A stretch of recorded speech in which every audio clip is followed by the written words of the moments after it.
इन दिनों हम सब ने एक बात सुनी होगी, वो ये कि क्वारंटाइन ना, अरे बस 14 दिनों की तो बात है, आइसोलेशन में रहेंगे और क्या, यू यू निकल जाएंगे वो 14 दिन।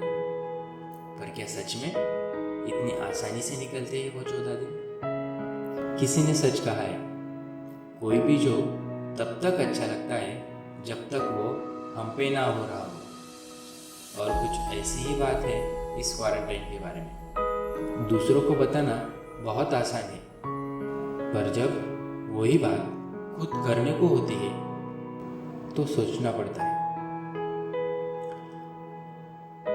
और आजकल वही सोचने की बहुत ज़रूरत है, क्योंकि अब वो पिछले साल की बात नहीं रही कि जो बहुत लापरवाही करेगा वो कोरोना की पकड़ में आ जाएगा, बल्कि अब तो थोड़ी भी लापरवाही नहीं चलने वाली। तो इसलिए precaution is better than cure. ऐसे बहुत से लोग हैं जो अभी भी इन बातों को सीरियसली नहीं लेते। क्वारंटाइन जिनके लिए एक छोटी सी बात है, तो मैं उनसे पूछना चाहूँगा कि क्या तुमने क्वारंटाइन को महसूस किया है? नहीं ना? जो उन हालात से गुजर चुके हैं, एक बार उनसे पूछना कि क्या होते हैं वो 14 दिन। कभी अपने खुद के घर में मेहमान बन के देखा है?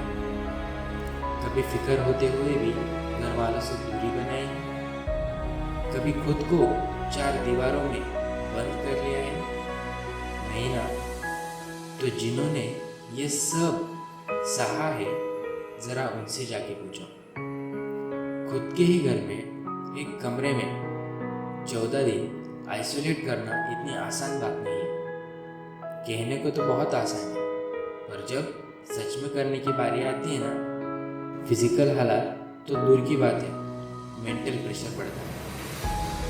और उन हालात में उस प्रेशर को पूरी ताकत से दूर करना बहुत ज़रूरी होता है, क्योंकि उस समय सिर्फ हमारी लाइफ की प्रॉब्लम नहीं होती, वो पूरी लाइफ की प्रॉब्लम बन जाती है।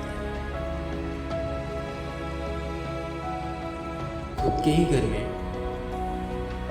खाना, चाय, पानी सब कुछ दरवाजे तक ही आता है और वहाँ से हमें पिक करना होता है। सोचा नहीं था कि ये स्विगी ज़ोमैटो की food at your door step कभी अपने खुद के घर में भी करना पड़ेगा। क्या करें, लापरवाही भी तो आखिर नहीं किया ना।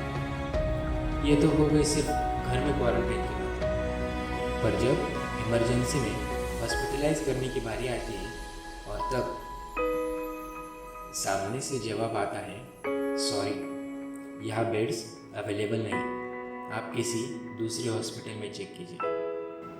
मानो जैसे खड़े खड़े ही कोई हिम्मत हार जाए। और चलो बेड मिल भी गया तो खर्चे का क्या? अमीर लोग खर्चे के बारे में नहीं सोचते, पर मिडिल क्लास और गरीबों का क्या? जिस किसी पर भी ये वक्त आता है ना, तब सब सोचना पड़ता है। क्या तुम बाहर घूमने से पहले ये सब सोचते हो? मास्क ना पहनने पर ये सब सोचते हो? खुद की नहीं सही, पर परिवार के बारे में ये सब सोचते हो? बहुत से लोग नहीं सोचते, पर सोचो, एक बार सोच के देखोगे तो खुद ही समझ जाओगे, हीरोगिरी बिना वजह बाहर घूमने में नहीं, अपनी और अपने परिवार की फिक्र करते हुए अगर बहुत ज़रूरी हो तो ही बाहर निकलने में। और हाँ, ये कोरोना के ट्रीटमेंट में फिजिकली से ज़्यादा हमें मेंटली स्ट्रॉन्ग होना है। ये माइंड गेम भाई, अगर दिमाग साथ है तो हर मुश्किल पार है।